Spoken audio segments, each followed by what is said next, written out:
Hi future birds, welcome back to my channel. So today we are going to revise class 11th ka biology ka chapter 2, that is biological classification. So this video is going to be like an audiobook of NCERT. Let's start it. Since the dawn of civilization, there have been many attempts to classify living organisms. It was done instinctively, not using the criteria that was scientific, but born out of a need to use organism for own use. For food, shelter, clothing, these were the first criteria to classify organisms. Aristotle was the earliest to attempt a more scientific basis for classification. He used simple morphological characters to classify plants into trees. So Aristotle was the earliest and used more scientific basis of classification. He used simple morphological characters to classify plant into trees, shrubs and herbs. He also divided animals into two groups which had red blood and those that did not. In Linnaeus' time, two kingdom system of classification with Plantae and Animalia kingdom was developed that included all plants and animals respectively. Now this system did not distinguish between the eukaryotes and prokaryotes, unicellular multicellular organisms and the photosynthetic green algae and non-photosynthetic fungi. The classification of organisms into plants and animals was easily done and was easy to understand, but a large number of organisms did not fall into either category. Hence, the two kingdom classification used for a long time was found inadequate. Now, besides gross morphology, a need was felt for including other characteristics like cell structure, nature of wall, mode of nutrition, habitat, methods of reproduction, evolutionary relationships, etc. The classification system for the living organisms have hence undergone several changes over the time. Though plants and animal kingdoms have been a constant under all the different systems, the understanding of what group or organism be included under these kingdoms have been changing. The number and the nature of other kingdoms have also been understood differently by different scientists over the time. So, now talking about this table, which is quite important to learn. Cell type four देखो आप video of course watch कर रहे हो तो आप ऊपर का खुद देखो, मैं आपको नीचे का रीड करूँगी. Cell type is for Monera it is prokaryotic with non-cellulosic polysaccharide amino acid, then with nuclear membrane absent and cellular body organization with autotrophic mode of nutrition along with heterotrophic mode of nutrition. Autotrophic में भी chemo और photosynthetic दोनों, hetero में saprophytic भी हो सकता है या पैरासिटिक भी हो सकता है. In Protista cell type is eukaryotic and others also have eukaryotic. For talking about cell wall in protista, it is present in some. We are going to discuss किस में है किस में नहीं. Nuclear membrane is present in everyone because they are eukaryotes. Body organization is going to be cellular, then multicellular or loose tissue, then tissue or organ, and in animalia finally we are going to reach tissue, organ and organ system level तक. Then mode of nutrition we have autotrophic and heterotrophic, but options कम हो गई हैं. अब autotrophic में सिर्फ photosynthetic बचे हैं हमारे पास. देन फंजाई में तो फोटोसिंथेटिक भी खत्म ही हो गया है. We have heterotrophic with saprophytic और पैरासिटिक मोड ऑफ न्यूट्रिशन. और प्लांटे में सिर्फ ऑटोट्रॉफिक बचे, दैट इज फोटोसिंथेटिक. और एनिमिलिया की बात करते हैं तो वैसे ये हेट्रोट्रॉफिक है. हेट्रोट्रॉफिक में भी होलोजोइक हो सकता है या सैप्रोफिटिक हो सकता है. Next, we have R.H. Whittaker. In 1969, he proposed a five kingdom classification, and the kingdoms defined by him were named as Monera, Protista, Fungi, Plantae, and Animalia. Now, the main criteria used for the classification used by him include cell structure, body organization, mode of nutrition, reproduction, and phylogenetic relationships. Important है, याद रखना, question में पूछा जा सकता है.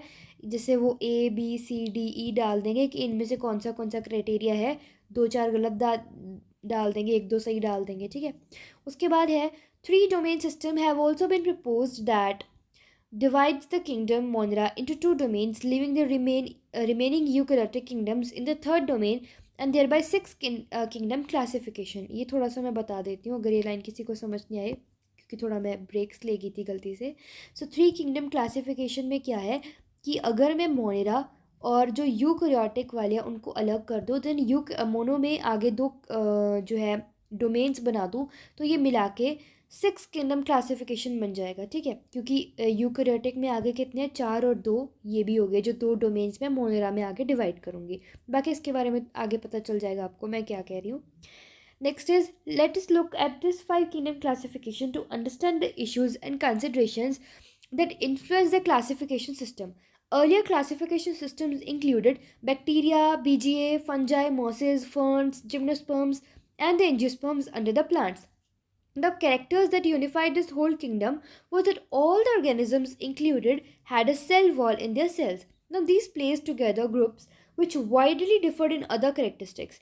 It brought together the prokaryotic bacteria and the BGA cyanobacteria with other groups which were eukaryotic. It also grouped the unicellular organisms and the multicellular ones. For example, Chlamydomonas and Spirogyra, they are placed together under algae.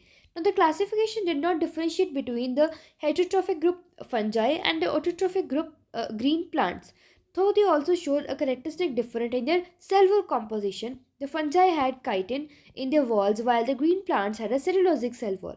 When such characteristics were considered, the fungi were placed in a separate kingdom, that was kingdom fungi.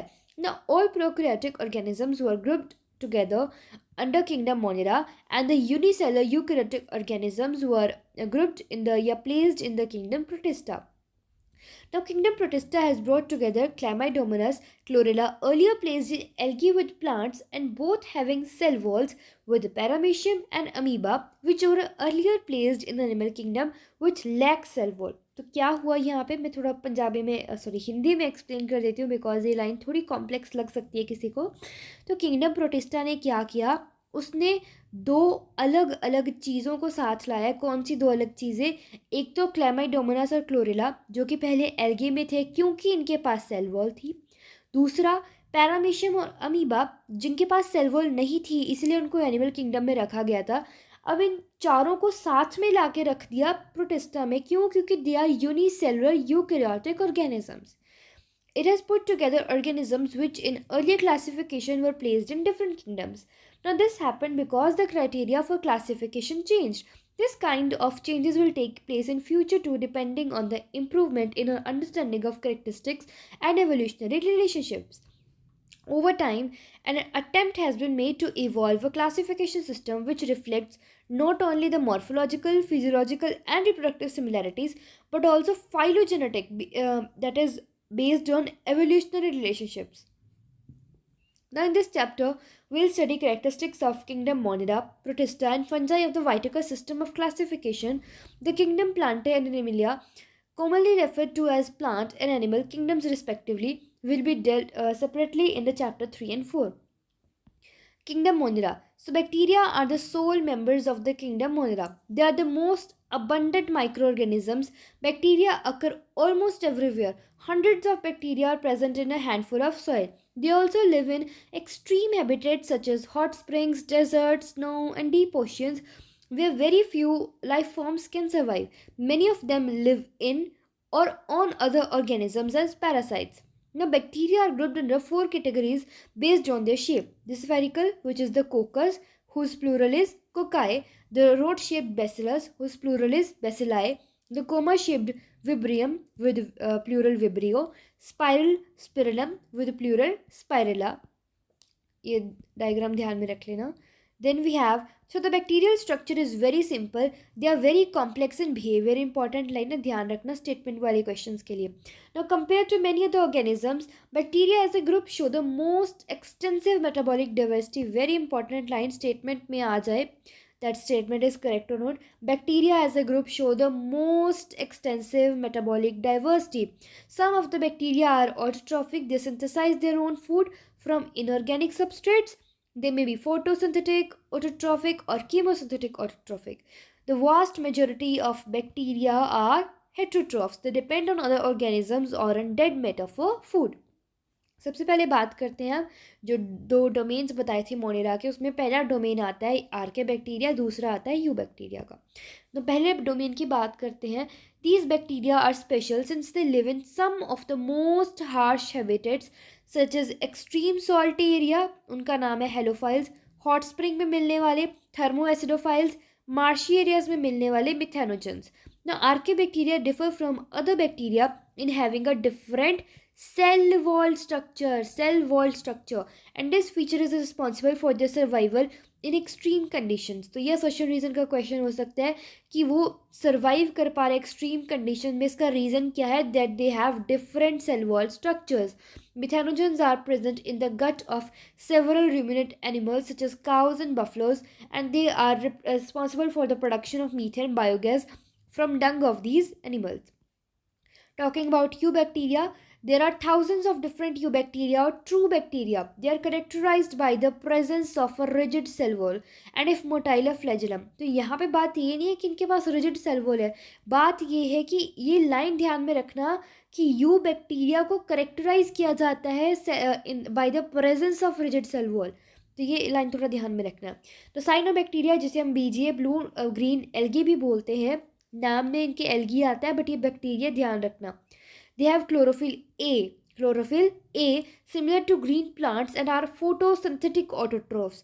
The cyanobacteria are unicellular, colonial or filamentous, freshwater, marine और terrestrial. मतलब होता है ना वो all of these वाले बंदे, ये वही है allrounder. The colonies are generally surrounded by gelatinous sheath. They often form blooms in polluted water bodies. Some of these organisms can fix atmospheric nitrogen in specialized cells called heterocysts, जिसकी example है Nostoc and Anabaena. Chemosynthetic autotrophic bacteria की बात करते हैं हम. They oxidise various inorganic substances such as nitrates, nitrites and ammonia and use the released energy for the ATP production. They play a great role in recycling nutrients like nitrogen, phosphorus, iron and sulfur. Heterotrophic bacteria, क्योंकि मैंने autotrophic की भी बात कर ली, photosynthetic वाले और chemosynthetic वाले, तो अब मैं बात करूंगी हेट्रोट्रॉफिक बैक्टीरिया की.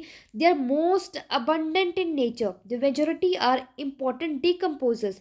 Many of them have a significant impact on human affairs. जैसे सबसे पहले बात करते हैं, they are helpful in making curd from milk, production of antibiotics, fixing nitrogen in leguminous plants या रूट्स, बेसिकली उनके प्लांट्स में रूट्स में पाए जाते हैं. Some pathogens causing damage to human beings, crops, farm animals and pets. यहाँ पे तुम्हें एक एग्जाम्पल दी हुई है डिसीजेज की, ये ध्यान में रखना. Cholera, typhoid, tetanus, citrus canker, ये सारे वेल नोन डिसीजेज हैं that are caused by different bacteria. उसके बाद bacteria reproduce mainly by fission, sometimes under unfavorable condition. I repeat, unfavorable condition. They produce spores. They also reproduce by sort of sexual reproduction by adopting a primitive type of DNA transfer from one bacterium to other. The mycoplasma are organisms that completely lack a cell wall. They are the smallest living cell known and can survive without the oxygen. तो ध्यान रखना, they can survive without oxygen और cell wall नहीं है mycoplasma में. Many mycoplasma are pathogenic in animals and plants. बहुत सारे mycoplasma, ये भी याद रखना, ऑल नहीं मेनी. और बाकी इस डायग्राम से मैं एक क्वेश्चन आ सकता है कि जैसे ही बैक्टीरिया डिवाइड होता है तो उसका डीएनए कब डिवाइड करता है, तो इसका आंसर होगा प्रायर टू फिजन. जैसे ही फिजन होने वाला है उससे जस्ट पहले उसका जो डीएनए होता है वो डिवाइड करता है. उसके बाद एक ये डायग्राम भी देख लो, इसमें ये हेट्रोसिस्ट है, ये इसकी म्यूसिलेजिनस या जिलेटिनस शीथ है, ठीक है. और ये एग्जाम्पल यहाँ पे नॉस्टॉक का है, ठीक है, बीजीए का. Next is kingdom protista.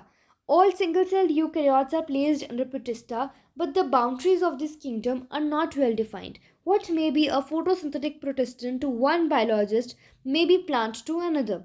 In this book, we include chrysophytes, dinoflagellates, euglenoids, slime molds, and protozoans under Protista. इन पांचों के बारे में पढ़ना है and they are important. Members of Protista are primarily aquatic है. This kingdom forms a link with others dealing with plants, animals, and fungi.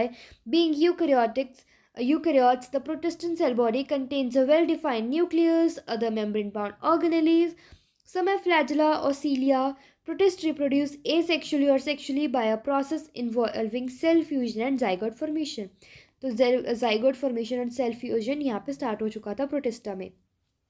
सबसे पहले बात करेंगे क्राइजोफाइट्स की. This group includes diatoms and golden algae, which is the desmids. Now they are found in fresh water as well as in marine environments, दोनों में पाए जाएंगे। Microscopic है, पैसिवली फ्लोट करते हैं वाटर करंट्स में, plankton. Most of them are photosynthetic. In diatoms the cell wall form two thin, I repeat, thin overlapping shells which fit together as in soap books. The walls are embedded with silica, and thus the walls are indestructible. Now, thus, diatoms have left behind large amount of cell wall deposit in their habitat. This accumulation over billions, I repeat, not millions, it's billions of years, and is referred to as diatomaceous earth. Being gritty, this soil is used in polishing, filtration of oils and syrups. Now, diatoms are the chief producers in the oceans. तो यहाँ पे ज़्यादा बात diatoms की है, जो भी तुमने यहाँ बात की है वो सारी डायटम्स की है, ध्यान रखना। डेसिमिड्स की कोई बात नहीं की यहाँ पर, अगर डेसिमिड कर दिया तो गलत हो सकता है तुम्हारा। Next we have dinoflagellates. Now these organisms are mostly marine. ये जो थे क्राइजोफाइट्स, ये दोनों टाइप के एनवायरनमेंट में थे, फ्रेश वाटर में भी थे, मरीन में भी थे, लेकिन dinoflagellates are in marine environment mostly, और फोटोसिंथेटिक है। इनमें कलर्स हो सकते हैं yellow, green, brown, blue, red, depending on the main pigments present in their cells. अगर सेल वॉल की बात करते हैं, they have stiff cellulose plates on outer surface. Most of them have two flagella, one lies longitudinally, another transversed in a furrow between the wall plates. बाकी red dinoflagellates की बात करते हैं, ये ज़्यादातर ओपनली क्या करते हैं, रैपिडली मल्टीप्लाई करके सी को रेड दिखाने में कोशिश करते हैं। They make the sea appear red, जिसे हम रेड टाइड भी कहते हैं। इसकी एग्जाम्पल है Gonyaulax, and the toxin released by such large number में even kill other marine animals such as fishes. Example Gonyaulax, picture ध्यान में रखना उसकी डाइनोफ्लैजिलेट्स की। Then we have euglenoids, majority of them are fresh water organisms. अब हमने क्या देखा, ये मरीन थे तो यूग्लिनोइड्स आ गए, फ्रेश वाटर आ जाते हैं, and they are found in stagnant water, जो ठहरा हुआ पानी होता है। Instead of a cell wall they have a protein rich layer called pellicle which makes their body flexible. Quite important point. They have two flagella and a short and a long one, so they are photosynthetic in the presence of sunlight. When deprived of sunlight, ये heterotroph की तरह behave भी कर सकते हैं by predating on other small organism. Interestingly, the pigments of euglenoids are identical to those present in high plants. Example है इसकी euglena. Talking about slime molds, they are saprophytic protists. The body moves along decaying twigs and leaves, engulfing the organic material under suitable condition. I repeat, यहाँ पर suitable है. They form an aggregation called plasmodium, which may grow and spread over several feet. और जैसे ही unfavorable condition होती है, the plasmodium differentiates and forms fruiting bodies bearing the spores at their tips. Now, the spores possess true walls. They are extremely resistant and survive for many years, even under adverse condition. The spores are dispersed by air currents. I repeat, by air currents. Then we have protozoans. All protozoans are heterotrophs. देखो, mode of nutrition ध्यान रखना, properly एक बार repeat कर देती हूँ। ये जो थे हमारे क्राइजोफाइट्स, दे वर फोटोसिंथेटिक। देन डाइनोफ्लैजिलेट्स की बात करते हैं, दे वर ऑल्सो फोटोसिंथेटिक। यूग्लिनोइड में बात की जब हमने, दोनों हैं हेट्रोट्रॉफ, जब सनलाइट नहीं है, जब सनलाइट है तो फोटोसिंथेटिक। स्लाइम मोल्ड में जब हमने बात की तो ये सैप्रोफिटिक हो गए थे। जब प्रोटोजोन की बात करते हैं, ये सारे ही हेट्रोट्रॉफ्स हैं, and they live as predator और parasite. They are believed to be primitive relatives of animals. There are four major groups of protozoans. सबसे पहले बात करते हैं, डायग्राम प्लीज आप थोड़ा देख लेना, ये पैरामीशियम की है, ये स्लाइम मोल्ड की है, एंड ये यूग्लिना की है. Okay, so amoeboid protozoans, these organisms live in fresh water. सबसे पहले अमीबॉइड वाले fresh water, sea water, moist soil, तीनों में पाए जा सकते हैं. They move and capture their prey by putting out pseudopodia that are false feet, जैसे अमीबा में देखे हैं हमने. Marine forms have silica shells on this surface. Marine forms में है, ध्यान रखना. Some of them such as Entamoeba are parasites. Entamoeba के बारे में अगर आप अपने नीट के सिलेबस से कोई पॉइंट जानते हैं तो कमेंट में ज़रूर शेयर करना, मैं देखना चाहती हूँ कि इसकी तैयारी अच्छी चल रही है. Flagellated protozoans, the members of this group are either free living और पैरासिटिक. यहाँ पर फ्री लिविंग और पैरासिटिक दोनों हो सकते हैं. फ्लैजिला होता है parasitic form, causes disease such as sleeping sickness, example है ट्रिपनोसोमा. देन वी हैव, या ट्राइपेनोसोमा भी बोल सकते हो। सिलिएटेड प्रोटोजोन्स की बात करते हैं, ये एक्वाटिक हैं, एक्टिवली मूविंग ऑर्गेनिजम्स हैं, क्योंकि presence of thousands of cilia, important point assertion reason का कि एक्टिवली मूविंग ऑर्गेनिजम्स क्यों हैं, because they have presence of thousands of cilia. Now they have a cavity gullet that opens to outside of the cell surface. Now the coordinated movement of the rows of cilia cause the water-laden food to be stirred into the gullet. Gullet a food cavity जिससे मैंने बात की, जहाँ से food enter करता है and opens outside of the cell surface. Example इसकी paramecium है. स्पोरोजोन्स की बात करते हैं, they include diverse organisms. Infectious spore like stage होती है इनके लाइफ साइकिल में. The most notorious is Plasmodium which is the malarial parasite which causes malaria, a disease which has a staggering effect on human population. Plasmodium से एक बात याद आ रही है. ओके, सो आप मुझे इनकी इन्फेक्शियस स्टेट का नाम बता सकते हैं कमेंट में. और एक और चीज़ बता दीजिए कि जो इसमें मलेरिया में फीवर होता है वो किसकी वजह से होता है.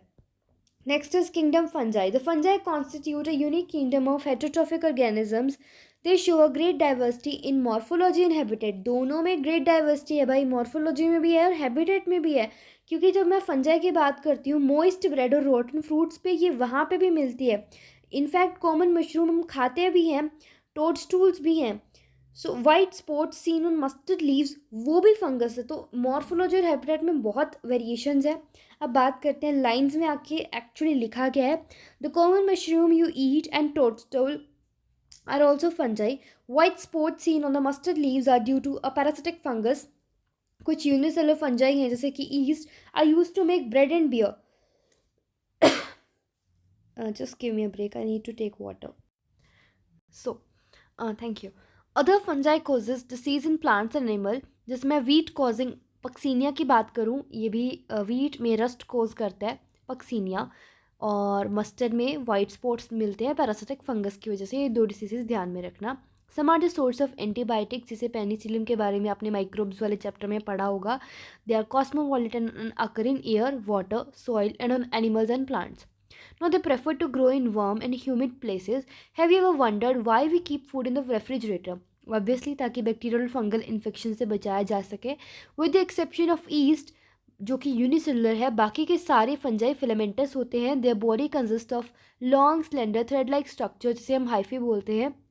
और नेटवर्क ऑफ हाइफी को ही माइसीलियम बोला जाता है. Some hyphae are continuous tubes filled with multinucleated cytoplasm, उसे हम सिनोसिटिक हाइफी बोलते हैं. एंड दूसरे जिनके पास सेप्टा होता है, क्रॉस वॉल्स होते हैं इस हाइफी में, वो सिनोसिटिक हाइफी नहीं होते, वो दूसरे हाइफी होते हैं, sorry. The cell walls of fungi are composed of chitin and polysaccharides. Most fungi की बात करते हैं हेट्रोट्रॉफिक है, एब्जॉर्ब करते हैं soluble organic matter from dead substrate, इसलिए हम उन्हें सैप्रोफाइट्स बोलते हैं. Those that depend on living plant and animal, उन्हें पैरासाइट्स बोलते हैं. और ये सिम्बाइंट की तरह भी रह सकते हैं. एग्जाम्पल है जैसे एल्गी के साथ रहें तो लाइकेंस की तरह रहते हैं. अगर हायर प्लांट्स की रूट्स के साथ रहें तो उसे माइकोराइजा कहते हैं. Reproduction in fungi can take place by vegetative means, that is fragmentation, fission and budding. Asexual reproduction की बात करें वो स्पोर्स के थ्रू हो जाता है, जैसे कोनीडिया हो गए या स्पोरेंजियोस्पोर हो गए या जूस्पोर हो गए. सेक्शुअल रिप्रोडक्शन के लिए बात करें ऊस्पोर्स है, एस्कोस्पोर्स हैं, बेसिडियोस्पोर्स हैं.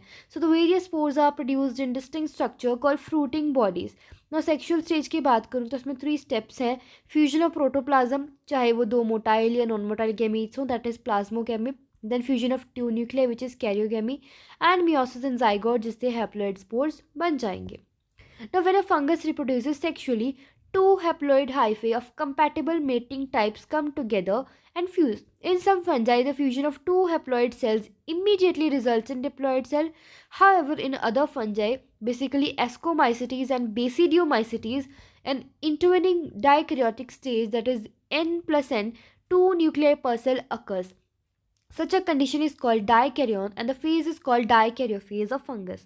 Later the parental nuclei fuse and the cells become diploid and the fungi form fruiting bodies in which reduction division occurs, leading to formation of haploid spores. Now the morphology of mycelium, mode of spore formation and fruiting bodies form the basis of division of the kingdom into various classes. ये ध्यान में रखना. Morphology of mycelium, mode of spore formation और fruiting bodies important है. Mode of nutrition का यहाँ कोई काम नहीं है. ये क्वेश्चन काफ़ी क्वेश्चन मैक्स में मैंने देखा है तो I just asked.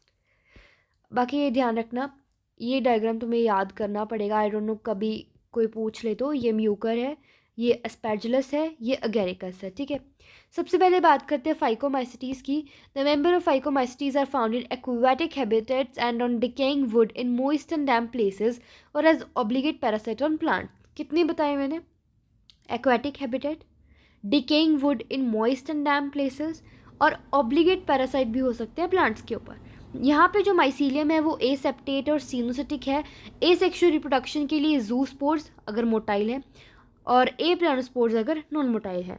Now these spores are endogenously, very important, endogenously produced in sporangium.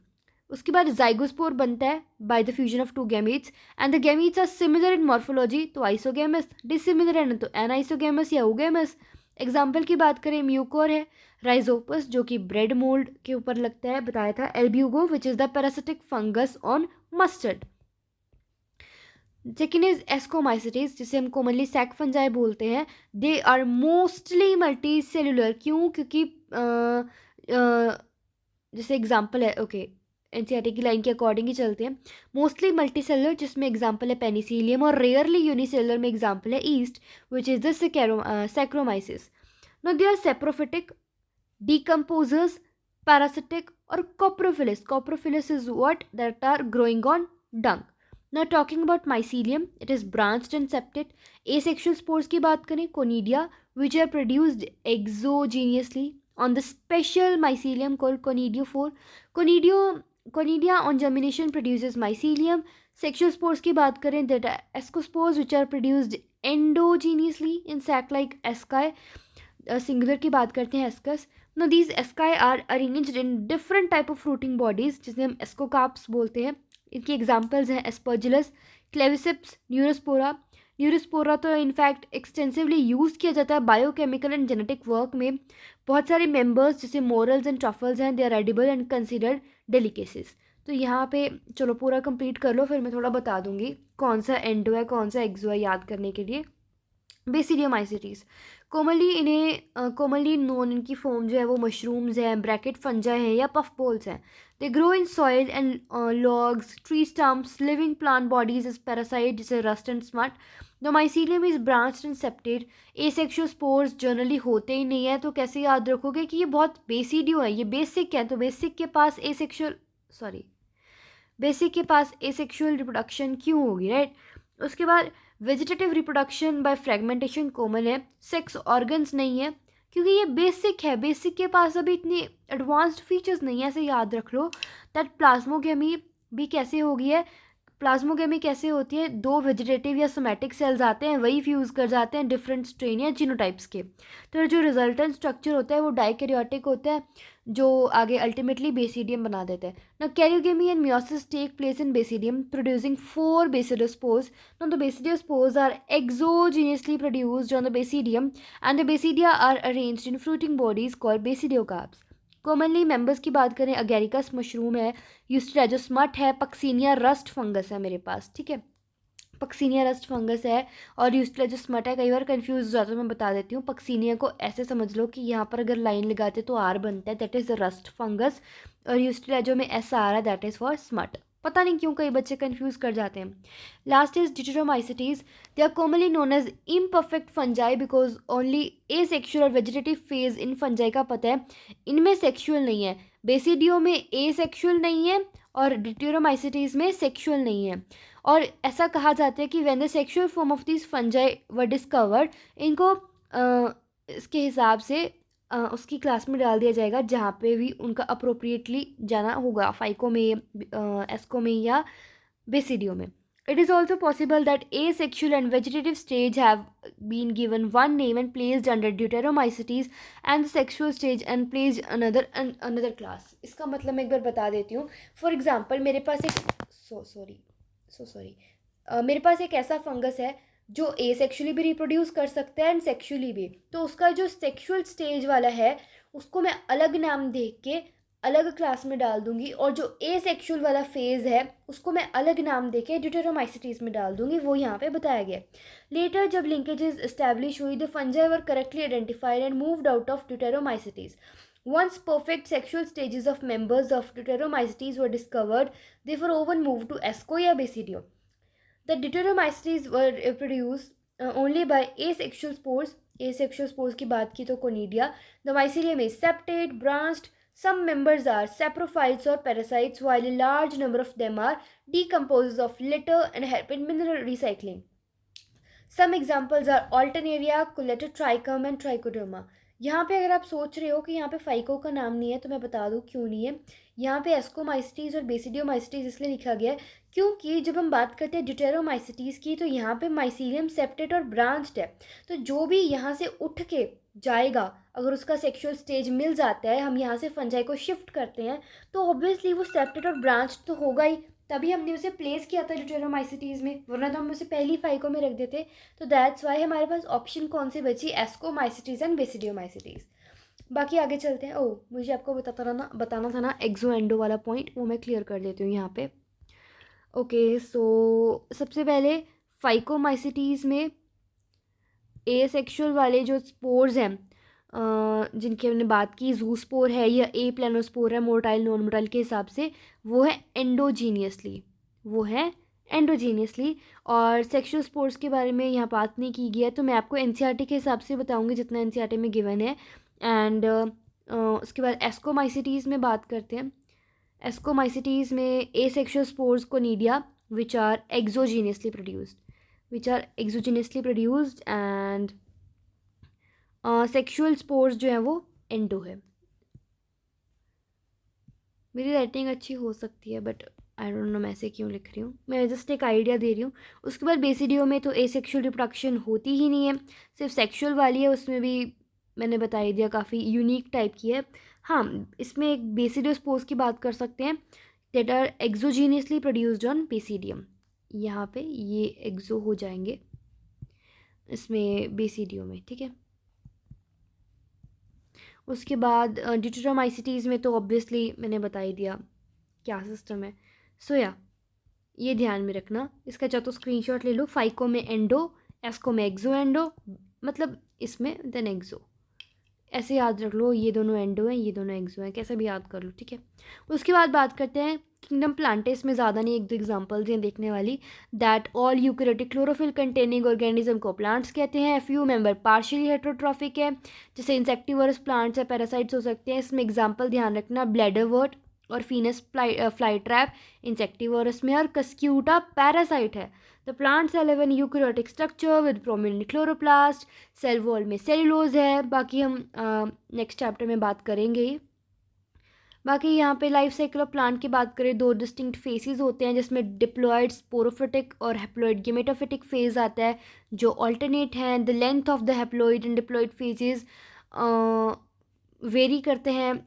ये फेजेस फ्री लिविंग होंगे, डिपेंडेंट होंगे, ये भी वेरी करते हैं डिफरेंट ग्रुप्स में, और इसी को ऑल्टरनेशन ऑफ जनरेशन कहा जाता है। बाकी हम इसके बारे में चैप्टर 3 में पूरी बात करेंगे। Next, we have kingdom Animalia. This kingdom is considered or characterized by heterotrophic eukaryotic organisms. They are multicellular and their cells lack cell walls. Very important point, अगर किसी को अभी भी कन्फ्यूजन है नीट के सिलेबस लेने के बाद भी, नीट लेने के बाद भी ध्यान रखना भाई, एनिमल में सेल वॉल नहीं होती। दे directly and indirectly depend on plants for food. They digest the food in internal cavity, और ग्लाइकोजन और फैट के रूप में ये अपना फूड रिजर्व भी करते हैं। Their mode of nutrition is holozoic. Holozoic का मतलब जिन्हें नहीं पता, that is injection of food, ये अपना फूड खुद खाते हैं। They follow a definite growth pattern and grow into adults. इनका कोई डेफिनेट शेप साइज होती है, एंड इनकी जो हायर फॉर्म्स हैं एनिमल्स की, they show elaborate sensory and neuromotor mechanism. Most of them are capable of locomotion. Most लिखा है, सारे are not capable of locomotion. बाकी sexual reproduction is by copulation of male and female followed by embryological development. बाकी chapter 4 में हम इसकी बात करेंगे. Moving on to our last topic, as ये chapter काफ़ी बड़ा है. Virus, viroids, prions and lichens. In the 5 kingdom classification of Vitica, there is no mention of lichens and some acellular organisms like virus, viroid and prions. All of us have suffered the ill effects of common cold or flu, and what effect viruses can have on us even if we do not associate with our own condition. Viruses do not find a place in classification since they are not considered truly living. If we understand living as those organisms that have a cell structure, तो ये living नहीं है. The viruses are non-cellular organisms that are characterized by having an inert crystalline structure outside the living cell. Diagram के बारे में बाद में बात करते हैं, पर थोड़ा पढ़ लेते हैं. Once they infect a cell, they take over the machinery of the host to replicate themselves, killing the host. So virus means venom और पॉइजनस फ्लूइड. दिमित्री इवानोस्की की बात करते हैं या इवानोस्काई की बात करते हैं 1892 में. They recognise certain microbes as casual organism of the mosaic disease of tobacco. Now, these were found to be smaller than bacteria. कैसे पता चला? Because they passed through bacteria-proof filter. ये भी assertion रीजन का क्वेश्चन बन सकता है. उसके बाद M.W. बिजनिक 1898 में 6 साल बाद demonstrated that the extract of the infected plants of tobacco could cause infection in healthy plant. तो उन्होंने न्यू पैथोजन बना दिया वायरस और बोल दिया ये जो फ्लूइड है that is contagium vivum fluidum, यानी कि ये इन्फेक्शियस लिविंग फ्लूइड है. Then W.M. स्टैनले आए 1935 में. They show that virus could be crystallised in crystals consist largely of protein. ये जो होते हैं they inert outside the specific host cell और वायरस ऑब्लिगेट पैरासाइट है, इतना बोल दिया. Now, in addition to proteins, virus also contain genetic material. वो either RNA हो सकता है, DNA हो सकता है, and then no virus contain both RNA and DNA. A virus is a nucleoprotein. Virus एक न्यूक्लियोप्रोटीन है.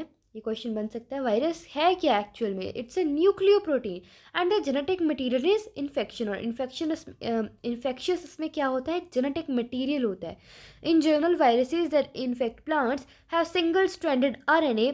In viruses that infect animals have either single or double stranded RNA or double stranded DNA. तो ये थोड़ा ध्यान में रखना कि जहाँ पे प्लांट्स की बात होती है वहाँ पे सिंगल स्ट्रैंडेड RNA और एनिमल्स की बात होती है वहाँ पे सिंगल और डबल दोनों हो सकते हैं RNA में और डबल स्ट्रैंडेड DNA भी हो सकता है. बैक्टीरियल वायरसेस और bacteriophages. Viruses that infect bacteria. Bacteriophages क्या होते हैं? बैक्टीरियोफेजेस नाम पे मत जाना. बैक्टीरियोफेजेस वायरस होते हैं जो बैक्टीरिया को इन्फेक्ट करते हैं. So they usually double stranded DNA viruses होते हैं. द प्रोटीन कोट जिसे हम कैप्सिड बोलते हैं, they are made of small subunits जिन्हें हम कैप्सोमियर्स बोलते हैं. They protect the nucleic acid. Now these capsomeres are arranged in helical और पॉलीहेड्रल ज्योमेट्रिक फॉर्म्स. वायरस की बात करते हैं, इनमें ये कौन कौन से डिसीजेस कॉज कर सकते हैं? That is mumps, smallpox, herpes, influenza. AIDS भी वायरस ही करते हैं ह्यूमंस में. इन प्लांट्स की बात करते हैं तो mosaic formation, leaf rolling, curling, yellowing and when clearing, dwarfing, stunted growth, ये सारे सिम्टम्स हो सकते हैं वायरल इफेक्ट के. उसके बाद वायरोइड्स की बात करते हैं. In 1971, T.O. Diner discovered a new infectious agent that were similar than virus and caused potato spindle tuber disease. It was found to be free RNA, जिसके पास कोई प्रोटीन कोट ही नहीं है, तो उन्होंने नाम रख दिया वायरोइड. और ये बात याद रखना, ये लाइन पूछी जा सकती है. The RNA of viroid was of low molecular weight. Next is prions. In modern medicine, certain infectious neurological diseases were found to be transmitted by an agent consisting of abnormally folded protein. The agent was similar in size to virus. तो यहाँ से ये पता लगता है कि size तो virus के जैसा ही है. These agents were called prions. The most notable disease caused by prions are bovine spongiform encephalopathy, that is BSE, commonly called mad cow disease in cattle. और इसका एनालोगस वेरिएंट है ह्यूमंस में CR Jacob disease, that is CJD. Lichens की बात करते हैं. Lichens are symbiotic associations जिसमें mutually useful associations होती हैं एल्गी और फंजाई के बीच में. एल्गल कंपोनेंट का नाम है फाइकोबायोंट और फंगल वाले का माइकोबायोंट. कैसे याद रखते हो कि जो भी चीज़ फंगस से रिलेटेड होते हैं उसके में माइको वर्ड बहुत यूज होता है, that is mycobiont. Now, which are autotrophic and heterotrophic respectively. Now, algae prepare food for fungi and fungi provide shelter and absorb mineral nutrients and water for its partner. So close is the association that if one saw a lichen in nature, one would never imagine that they had two different organisms within them. Lichens are very good pollution indicators they do not grow in polluted areas, ये point आपको evolution में भी बताया जाएगा. सो यहाँ पर हमारा ये चैप्टर ख़त्म होता है. Hope you like the video काफ़ी लंबी हो चुकी है. इस डायग्राम के बारे में बात करनी रह गई थी, सो ये भी कर लेते हैं.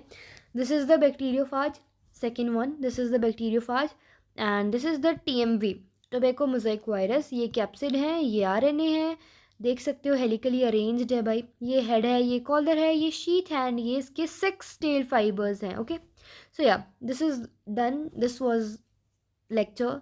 I hope you liked it. Thanks for watching.